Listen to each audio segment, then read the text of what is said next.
Assalamualaikum warahmatullahi wabarakatuh. Sebelumnya perkenalkan, nama saya Indi Fajriyati dari jurusan Pendidikan Fisika dengan nomor pokok mahasiswa 222153032. Setelah sebelumnya kita mengetahui apa itu hakikat bahasa, di video kali ini saya akan mencoba untuk memaparkan tentang fungsi bahasa dan sejarah bahasa Indonesia. Pertama, kita akan mengetahui terlebih dahulu sebenarnya apa fungsi dari bahasa. Dr. Goris Keraf, seorang ahli bahasa ternama Indonesia, mengemukakan fungsi bahasa ke dalam 4 poin. Yang pertama yaitu sebagai alat untuk mengekspresikan diri.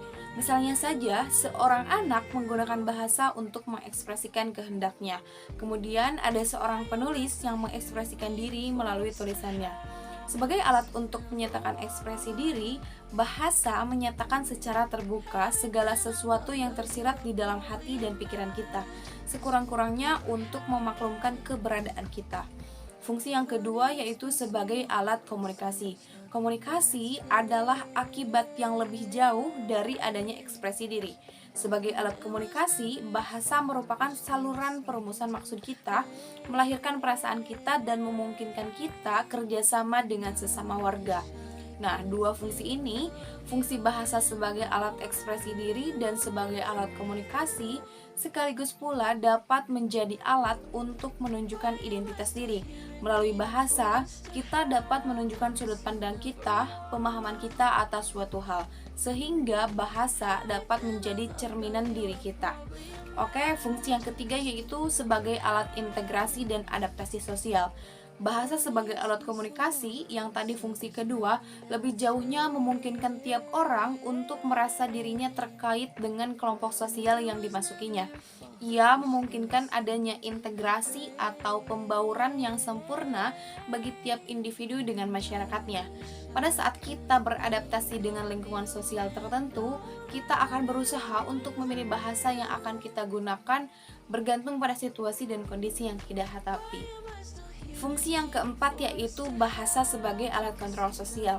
Sebagai alat kontrol sosial, bahasa sangatlah efektif. Berbagai penerangan, informasi maupun pendidikan disampaikan melalui bahasa. Ceramah agama, dakwah, orasi ilmiah atau politik, talk show, acara bincang-bincang di TV dan radio, iklan layanan masyarakat adalah salah satu penggunaan bahasa sebagai alat kontrol sosial. Semua itu merupakan kegiatan berbahasa yang memberikan kepada kita cara untuk memperoleh pandangan baru, sikap baru, perilaku dan tindakan yang baik. Di samping itu, kita juga belajar untuk menyimak dan mendengarkan pandangan orang lain mengenai suatu hal. Pemaparan selanjutnya yaitu mengenai sejarah bahasa Indonesia. Pertama, kita ketahui terlebih dahulu asal-usul bahasa Indonesia. Dari sudut pandang linguistik, bahasa Indonesia adalah sebuah variasi dari bahasa Melayu. Hal ini disebabkan karena banyaknya temuan prasasti yang menggunakan bahasa Melayu. Misalnya saja, pada zaman Kerajaan Sriwijaya, abad ke-7 Masehi, bahasa Melayu dipakai sebagai bahasa kenegaraan. Hal itu dapat diketahui dari 4 prasasti yang ditemukan di Sumatera bagian selatan. Prasasti itu bertuliskan huruf Pranagari berbahasa Melayu kuno. Pada abad ke-15, berkembang bentuk yang dianggap sebagai bentuk resmi dari bahasa Melayu karena dipakai oleh Kesultanan Malaka yang kelak disebut sebagai bahasa Melayu tinggi. Selanjutnya kita akan mengetahui bagaimana bahasa Indonesia ini disahkan.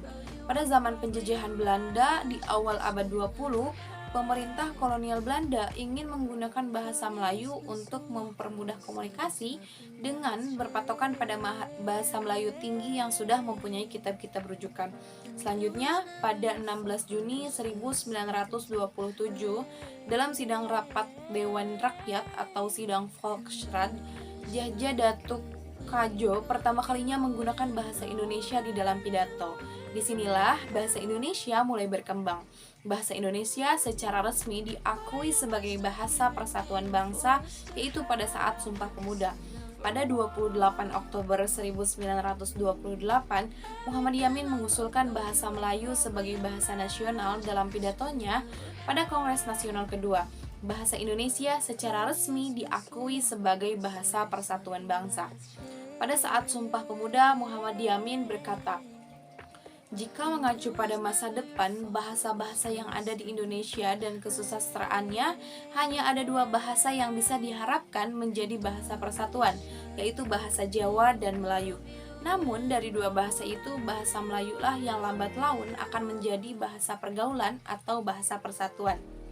Nah, pada tanggal 18 Agustus 1945, yaitu sehari setelah kemerdekaan, ditandatanganilah Undang-Undang Dasar 1945.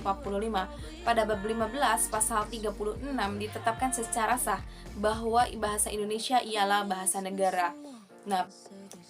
Nah, perkembangan bahasa Indonesia sampai sekarang yaitu sehubungan dengan perkembangan ejaan.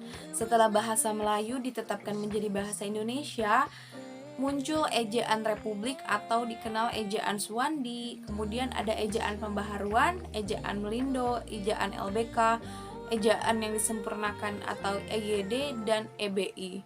Dan pemaparan yang dapat saya jelaskan, mohon maaf atas segala kesalahan. Wassalamualaikum warahmatullahi wabarakatuh.